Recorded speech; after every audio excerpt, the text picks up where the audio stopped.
ベトナム南部ホーチミン市の東に位置する都市ブンタウ。南シナ海に面した半島に位置し、三方を海に囲まれたビーチリゾートです。大都市から2時間ほどでアクセスできる近場の海という立ち位置から、誰が呼んだか通称ベトナムの熱海。本動画ではブンタウへのおすすめのアクセス方法と、私なりのブンタウの楽しみ方をご紹介します。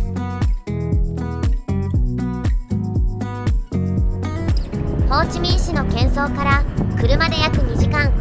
私にとってすっかりおなじみになった週末の逃避港ブンタウです。ホーチミン市中心部からは車や高速船で簡単にアクセスできますが、始まりはいつもこれ、リムジンバスです。いろんな事業者がバスを運行していますが、今回はアインクオックにしました。目的地のホテルまで送ってくれるのがリムジンバスの利点。ただし渋滞に巻き込まれるとえげつないくらい遅れるので、お昼以降に出発するのであれば高速船の方が良いかも。今回は朝6時出発なので渋滞とは無縁。近年ますます人気を集めるブンタウ。最近ではワールドトラベルアワードとやらで賞を獲得したとか、アジアを代表するビーチ観光地の一つに選ばれたらしいっすよ。しかし私は今回が12回目のブンタウ訪問。もはや観光地を慌ただしく巡るなんてことはしないってわけ。そんなブンタウガチ勢広報腕組み民の私が確立した最高の1泊2日の過ごし方をご紹介していくわよ。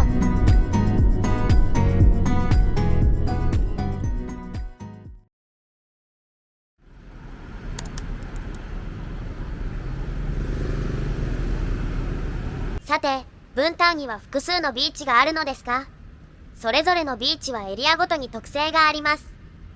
まず、今私がいるのがバックビーチ。ブンタウの南東に位置し、長く広がる砂浜が特徴。海水浴に最適なエリアであり、地元の人々や観光客で常に賑わっています。ただし、ブンタウ全体に言えますが、あまり水はきれいではない。そういうところも熱海っぽいのか？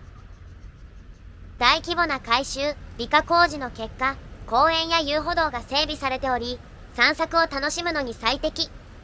また、ビーチ沿いには多くのホテルが立ち並んでいます。初ブンタウの方は、まずはこちらのエリアから宿泊先を検討すると良いと思うよ。お次は、フロントビーチ。ブンタウの南西に位置し、三日月型をしたビーチです。大小の山々に囲まれた湾にあり、景色が良いです。夕日の名所としても知られているようです。バックビーチ同様、ホテルやカフェ、レストランの選択先が豊富。宿泊先にフロントビーチエリアを選んでも不便することはないでしょう。あとはパイナップルビーチやストロベリービーチといったビーチもありますが、利便性を求めるならバックビーチかフロントビーチを拠点にするのがおすすめ。私の場合、最終的にバックビーチに行き着きました。まず楽しみたいのはローカルフード。ベトナム風たこ焼きとも称されるバインコットが有名ですが、海鮮をフィーチャーした麺料理も人気なのです。バックビーチとフロントビーチとを結ぶホアンホアタム通り。人気ローカルレストランがずらりと並び、週末ともなるとどのお店も大混雑。ただ、どのお店も座席数が多く、食べ終わったらさっと出ていく客がほとんどのため、回転は早いです。一見満席に見えても座れる席はあるはずなので、臆せずに入店しましょう。私のお気に入りは南部の麺料理フーティウ。汁なしフーティウにイカとシャコをトッピングしたものを注文しました。汁なしフーティウは麺自体に味がついています。醤油やオイスターソースを思わせる甘じょっぱい味付け。まるでソース焼きそばのような味わいで、絶対にみんな好きなはず。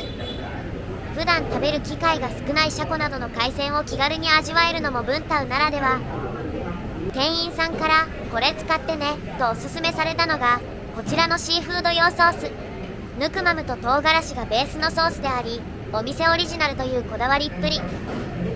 見た目はエビ、味はカニと称されることもあるシャコ。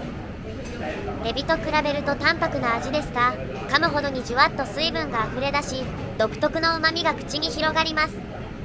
多くの人を夢中にさせるエビがカリスマであるなら、シャコはまさにいぶし銀。わかる人にはわかる大人の魅力なのよね。イカがプリップリで新鮮であることは言うに及ばず、普段食べられるものとはありがたみが違います。現在バックビーチでは大規模な再開発が進められていることは先ほど説明した通り。そしてそれにより2025年9月に誕生したのが全く新しいランドマーク、タムタンタワー。タムタンとは3つの勝利を意味し、19世紀にこの地を開拓した3つの村の名前に由来しています。タワーのデザインはその歴史を背景に大海原へと乗り出す3隻の船がモチーフ。海に向かって高くなるように配置された大小143本の柱が未来へ向かうブンタウの力強い姿を象徴しているかのよう。最も高い柱は30メートル以上あるとのことで、柱の間を歩くと巨大な神殿に迷い込んだような気分。若者やカップル、家族連れが思い思いのポーズで写真撮影に興じており、すでに街一番のチェックインスポットになっているようで、タワーの下にスターバックスの出店が予定されているようで、スタッフを募集していました。ブンタウでは初のスタバらしいですよ。今から絶品ピザを食べに行きます。港町でわざわざピザとお思いの方もいるかもしれませんが、いやいや、侮ってはいけません。ホーチミン市中心部からわざわざこのために訪れたいくらいです。そのお店がこちらのルカ。白壁に美しいアーチ型の窓とエントランス、まるで南イタリアのビラのよう。注文したのはクルードエグラナ。トマトソースとモッツァレラチーズのピザにたっぷり乗ったパルマハムとグラナチーズが官能的。チーズはローカルでよくあるシャバシャバで妙に甘いチーズソースとは全くの別物。ミルキーでしっかりとした噛み応えがあるモッツァレラのフレッシュな味わいが強く感じられるものです。乳製品が高いベトナムでこの量のチーズは規格外。よく飲むように食べられるチーズみたいな表現を目にしますが、このチーズは油断するとこっちが飲まれてしまいそう。額縁のように厚く膨らんだピザの耳、コルニチョーネにも注目。表面はパリッと香ばしいのに中は驚くほどもっちり。なんといってもピザ生地は36時間低温熟成を謳うこだわりよう。噛みしめるたびに小麦の甘み、風味が広がります。ピザ以外も試したいと思いつつ、結局毎回ピザを注文してしまうんだよな。すっかりこの生地の虜となっております。今回宿泊するホテルはバックビーチ沿いにあるイビススタイルズブンタウ。フランスを拠点とする世界的なホテルチェーンアコーのブランドの一つですね。スタイリッシュでカジュアルなイメージがデザインが特徴のエコノミーホテルとして展開されています。今回予約したお部屋はスーペリアキングルームイズオーシャンビュー。壁には波のようなグラフィックが描かれており、ブンタウの海辺というロケーションを意識したデザインとなっています。シャワールームはバスタブこそないものの、そこそこの広さが確保されており良い感じ。歯ブラシ等のアメニティは備えられておらず、レセプションで必要数を伝えればもらえます。ブランドの方針として、エコを前面に押し出している感じですね。ルーフトップにはプールを備えます。何がすごいって、海に面して設計された、いわゆるインフィニティプールなんですよ。エコノミーという位置づけのブランドなのに、贅沢すぎやしませんか。バックビーチもバッチリ眺められます。ホテルでうたた寝してたらいつの間にか外は豪雨。特に雨季における突然の雨にはお気をつけください。港町のブンタウで食べたいのはやはりシーフード。でも海岸線沿いにあるような有名海鮮レストランは高価だし、少人数旅行や一人旅の場合はそもそもそんなにたくさん食べられない。一方でブンタウを訪れる今時な若者たちは街中にある隠れた名店の情報を事前にキャッチしておき、リーズナブルに海鮮を楽しんでいる模様。ずるいということでザ・ベトナムのローカル居酒屋といった雰囲気のお店にやってきました。気取らない、てらいのない、まさにローカル食堂の様相。メニューは写真こそないですが、英語が併記されています。入り口にずらりと並んだ生簀は必見。元気いっぱいの甲殻類やでっけえ巻き貝なんかがひしめき合っています。小ぶりのサメさん、犬ザメというそうです。日本では天然記念物のため原則食べることあたわずの食材カブトガニもあります。生簀の写真を撮っている間に料理が勢ぞろいしました。爆速では乾杯。ジーンヒクジオン。まずは私が愛してやまないマテ貝と空心菜のニンニク炒め。強火で一気に炒められた空心菜のシャキシャキ食感とマテ貝のプリッとした弾力がたまらんですな。やはり空心菜炒めはしんなりしたものよりジャキジャキとした歯ごたえが残っているものに限る。ベトナムの貝の中には癖があるものもちらほらありますが、マテ貝は日本人の口によく合うと思います。ベトナムのシーフード食堂の定番、アサリのレモングラス蒸し。厳密にはアサリとは異なる二枚貝だそうですが、一旦それは置いといて。レモングラスの爽やかな香りが食欲をそそります。ぷっくりと身の詰まったアサリは噛むと磯の香りと旨みがじゅわっと口の中に広がります。アサリの出汁が溶け込んだスープもまた絶品。牡蠣のチーズ焼き1個1万ドンと安価です。ただ思ったより牡蠣は小粒だったな。以前こちらで食べた牡蠣がゆもおすすめ。ゴロゴロ入ってます。夜の過ごし方ですが、私はとっととホテルに帰ってしまうことが多いです。バスタブ付きのホテルに泊まる場合はゆっくりと浴槽に浸かった後、その辺りで買った安フェイスパックでスキンケアをするのが密かな楽しみ。フロントビーチ近くのエリアには欧米人が好きそうなバーが固まっており、ナイトライフもそこそこ充実しています。ブンタウ。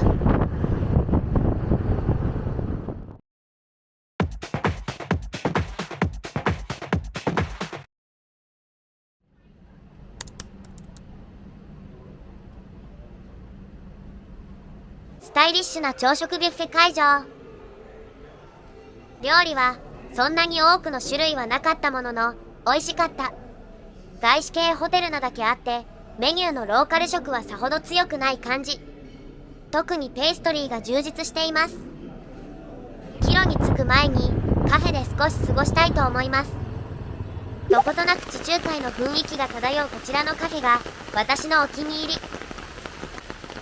雨やべえな。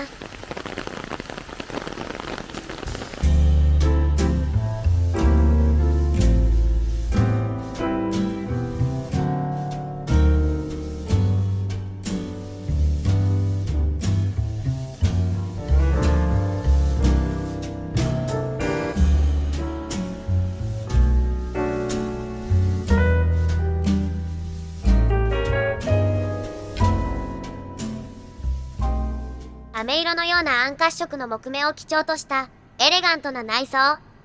上品なボタニカル柄の壁紙が施され、クラシックで洗練された印象です。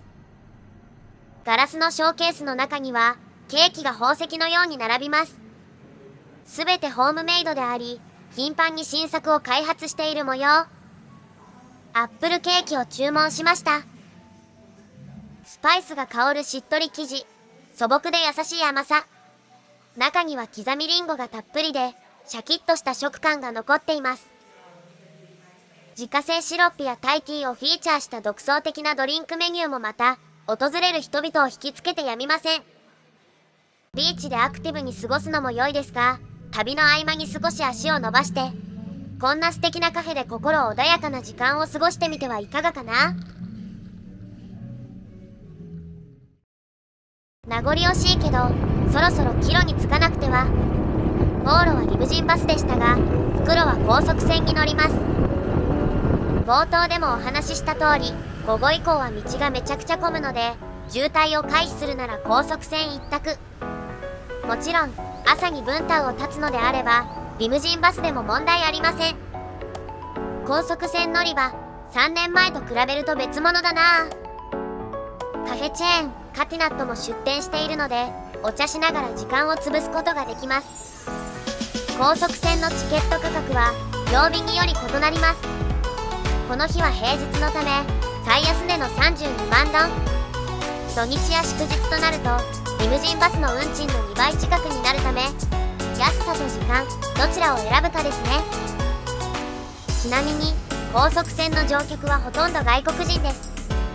しかも日本人グループも必ず一定数いるのですよね。私これまで12回ブンタンを訪れた中で高速船以外で日本人を見たの1回か2回くらいしかないのだが、日本人のみんなどこでどうやって過ごしてるの？逆に教えて。